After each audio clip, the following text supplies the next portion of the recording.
Selamat sore, saya sampaikan kepada para peserta kuliah Etika Pemerintahan kelas 8. Ini adalah petunjuk mengenai soal ujian akhir semester mata kuliah Etika Pemerintahan kelas 8.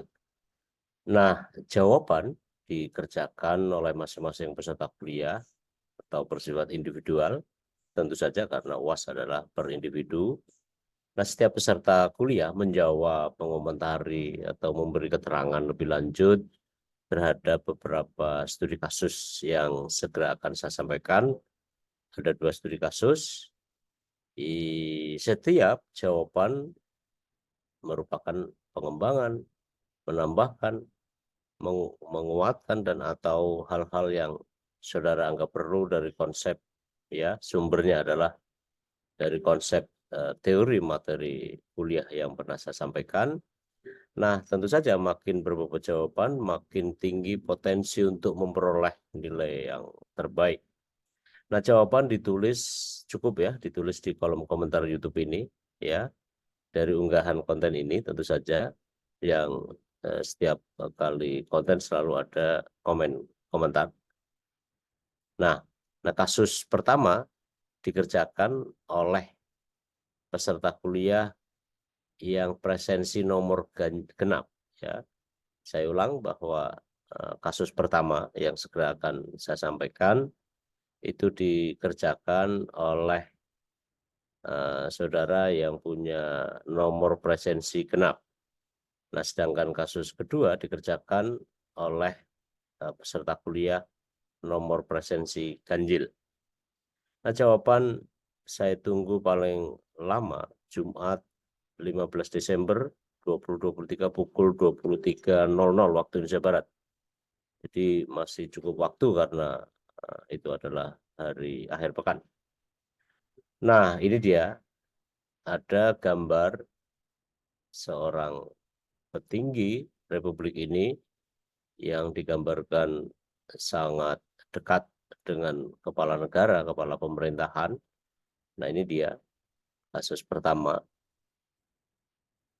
kasus pejabat tinggi. Nah, gambar di sebelah kanan ini pernah viral dan beredar cukup luas melalui grup WA dan platform media sosial lainnya. Nah, gambar ini memuat seorang pejabat tinggi di Republik ini mengangkat telepon selulernya dan berbicara entah dengan siapa di seberang sana pada saat kepala negara, kepala pemerintahan tengah menyampaikan sambutan resminya di depan audiens. Nah, menurut saudara, apakah masalah ini bisa kita kaitkan dengan masalah etika dan etiket dalam pemerintahan?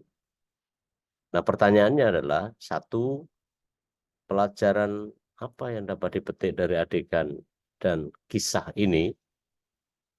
Sederhana ya, gambar, tapi sesungguhnya itu bisa mengartikan konsep-konsep materi kuliah yang pernah saya sampaikan. Yang kedua, apakah ini termasuk dalam kategori konsep etiket ataukah etika?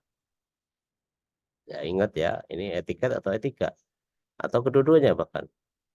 Yang akhirnya adalah bagaimana etika pemerintahan membahas permasalahan seperti ini. Nah, itu kasus pejabat tinggi ya, yang pertama. Nah, yang kedua, ini adalah gambar nomor urut pasangan calon presiden dan wakil presiden tahun 2024. Seperti yang kita tahu ya, dalam kasus pencalonan anak presiden yang kita bahas. Nah, beberapa waktu yang lalu KPU menetapkan 3 paslon, satu di antaranya paslon nomor urut 2, Prabowo dan Gibran. Ya, pencalonan ini memperoleh responsi publik kita sangat luas, bahkan sampai hari ini belum usai juga. Nah, tampaknya juga tidak akan usai ya. Nah, teman-teman, jika ini dikaitkan dengan langkah pencalonan wali kota Surakarta tahun 2020 dan juga adalah pencalonan wali kota Medan sebelumnya tahun 2020 juga, yang itu digambarkan serta-merta sebagai tengah menguatnya praktek nepotisme di Indonesia. Ya. Nah, pertanyaan saya adalah satu, pelajaran apa yang dapat dipetik dari permasalahan ini dengan pencalonan dan sepak terjang yang kemudian memperoleh responsi sangat luas itu. Yang kedua, bagaimana dengan bagaimana dengan penerapan TAP MPR RI nomor 6 garis miring MPR garis miring 2001 tentang etika kehidupan berbangsa. Ini adalah TAP MPR produk reformasi sebagai antitesis terhadap merebaknya dan jatuhnya kekuasaan Orde Baru tentang kehidupan etika kita. Nah, yang terakhir adalah bagaimana etika pemerintahan membahas permasalahan-permasalahan ini. Nah, sederhana saja pertanyaannya dan saya tunggu jawabannya di petunjuk sebagaimana yang tadi sudah saya sampaikan di bagian awal.